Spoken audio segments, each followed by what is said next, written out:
नमस्कार दोस्तों। मैं डॉक्टर मृदुला सहाय आप सबों का अपने चैनल में स्वागत करती हूँ। मैं आप सबों से अदम्य, शक्तिशाली, निडर, धैर्यवान, शालीन, विनम्र, दयालु, जिनके लिए किसी भी परिस्थिति में कोई भी कार्य को पूर्ण करना असंभव नहीं था, जिन्होंने माँ सीता की विरह वेदना को कम किया, रावण के सोने की लंका को जलाया, लक्ष्मण के प्राणों की रक्षा की, श्री राम के दुखों का निवारण किया, जो बल, बुद्धि, शक्ति, ज्ञान, भक्ति और ब्रह्मचर्य के आदर्श, संकटनाशक और भक्तों के रक्षक, जिनका मंदिर राम, शिव या किसी अन्य देवी देवताओं से ज़्यादा है, उनसे पर्सनल एंड प्रोफेशनल लाइफ के लिए life management and leadership lessons हम क्या ले सकते हैं, उस पर वार्ता करूंगी, जो न केवल युवा वर्ग अपितु प्रत्येक आयु के लोगों के लिए आवश्यक है। वो हैं मेरे बड़े भैया हनुमान। आप लोगों ने बहुत से सुपर हीरो के नाम सुने होंगे, कुछ बॉलीवुड से, कुछ हॉलीवुड से, कुछ राजनीति से, कुछ सामाजिक क्षेत्र से, तो कुछ किसी और क्षेत्र से। हनुमान विश्व के सर्वश्रेष्ठ सुपर हीरो हैं। इंग्लिश में एक फ्रेज है, मैच टू मैचलेस, अर्थात अतुलनीय, जिनकी तुलना किसी से भी नहीं की जा सकती, जो युगों पहले संसार में अपने कार्यों द्वारा अमिट चिन्ह छोड़ गए और आज भी हम सबकी रक्षा और सहायता करते हैं। इनका जन्म भगवान महादेव के बीच जो पवन देव के द्वारा माता अंजना के गर्भ में स्थापित कर वानर राज केसरी के घर हुआ। इस प्रकार इनके तीन पिता कहे जाते हैं, भगवान शंकर, पवन देव और वानरराज केसरी। इसलिए इन्हें पवनपुत्र, केसरी नंदन, आंजनेय, शिवावतार या रुद्रावतार आदि नामों से जाना जाता है। क्या आप जानते हैं हनुमान को मृत्युंजय का आशीर्वाद प्राप्त है, अर्थात हनुमान अमर हैं, जबकि भगवान राम और भगवान कृष्ण को शरीर त्यागना पड़ा। यह हनुमान को देवताओं के बीच एक विशेष स्थान देता है।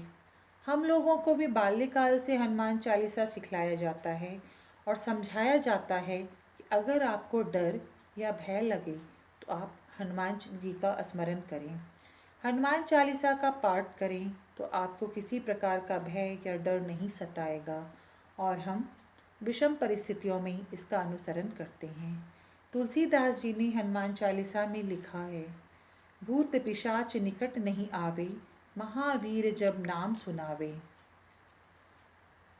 वैसे तो हनुमान के जीवन से सीखने के लिए इतना कुछ है कि मनुष्य का एक पूरा जीवन भी पर्याप्त नहीं है।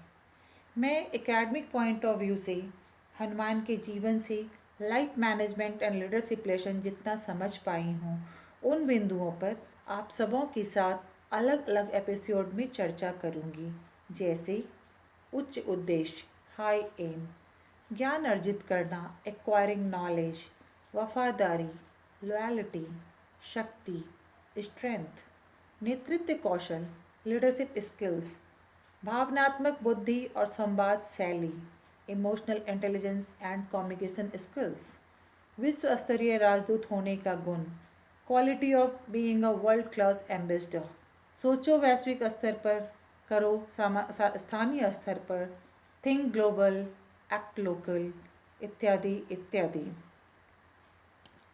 उच्च उद्देश्य। दुनिया के महापुरुषों ने सादा जीवन, उच्च विचार को जीवन का स्वर्ण सिद्धांत बताया है। उच्च विचार के साथ जीवन में उच्च उद्देश्य का होना भी आवश्यक है। प्रत्येक व्यक्ति के जीवन में कोई न कोई उद्देश्य होता है। कोई डॉक्टर बनना चाहता है तो कोई कुछ और। मैनेजमेंट में कहते हैं, goal must be SMART, specific, measurable, achievable, realistic and time bound. Hanuman का उद्देश्य बाल्यकाल से ही उच्च रहा है। इनके बचपन की एक बहुत ही रोचक एवं आकर्षक कथा है। एक बार बाल हनुमान को उनकी माता अंजनी कक्ष में सुलाकर चली जाती हैं, किंतु छोटे नटखट हनुमान को निद्रा नहीं आई। बाल हनुमान को कक्ष की खिड़की से आकाश में लाल रंग के भगवान सूर्य को देखकर विचार आया, ये कोई खाने का स्वादिष्ट फल है। और उसे खाने के लिए उन्होंने पृथ्वी से सूर्य तक एक बहुत ही ऊंची और लंबी छलांग लगाकर सूर्य को अपने मुख में रख लिया। सूर्य जो सारे विश्व में ऊर्जा का संचार करते हैं, आप और हम पृथ्वी पर सूर्य की ऊष्मा को कुछ क्षण भी सहन नहीं कर सकते। उनके पास जाना और उनके ताप के साथ मुख में रखना कितना अकल्पनीय है, पर बाल हनुमान ने इस आश्चर्यजनक कार्य को किया। इस प्रसंग को गोस्वामी तुलसीदास जी ने हनुमान चालीसा में बहुत ही सरलता से बताया है। युग सहस्त्र जो जन पर भानु, लिल्यो ताहि मधुर फल जानो।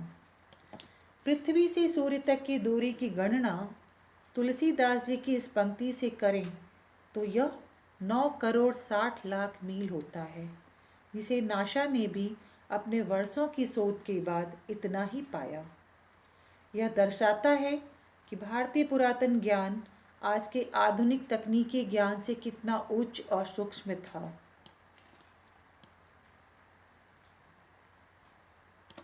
जब बाल हनुमान भगवान आदित्य को अपने मुख में रख रहे थे, उसी समय राहु सूर्य को ग्रसने के लिए उनके पास जा रहा था। उसे देखकर हनुमान जी ने सोचा कि शायद यह कोई काला फल है, उसे लेने के लिए उसकी ओर बढ़े। राहु किसी प्रकार अपनी जान बचाकर स्वर्गाधिपति इंद्र को इस घटना के विषय में सूचित कर कहा कि आज जब मैं सूर्य को ग्रस्त करने जा रहा था तो देखा उन्हें एक विचित्र सा प्राणी अपने मुख में रख रखा है। पता नहीं वह कौन था। प्रकृति में अंधकार व्याप्त हो गया है। राहु की बात सुन इंद्र भयभीत हो गए, क्योंकि उन्हें शक्तिशाली और तपस्या में रत लोगों से अपने इंद्रासन खोने का भय सताता रहता है। इंद्र राहु को साथ लेकर सूर्य की ओर चल पड़े। हनुमान जी ने राहु को आते देख पुनः उस पर झपटे। राहु ने घबराकर इंद्र को पुकारा। हनुमान जी ने जब ऐरावत पर विराजमान इंद्र को देखा तो समझा यह कोई सफ़ेद फल है। अब हनुमान जी इंद्र की ओर बढ़ चले। सूर्य को मुख में रखने के कारण इंद्रदेव पहले से ही कुपित थे।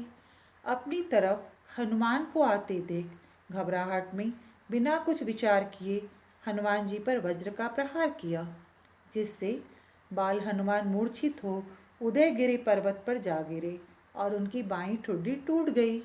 हम सब जानते हैं, कोई भी माता पिता अपनी संतान का अहित सहन नहीं कर सकते।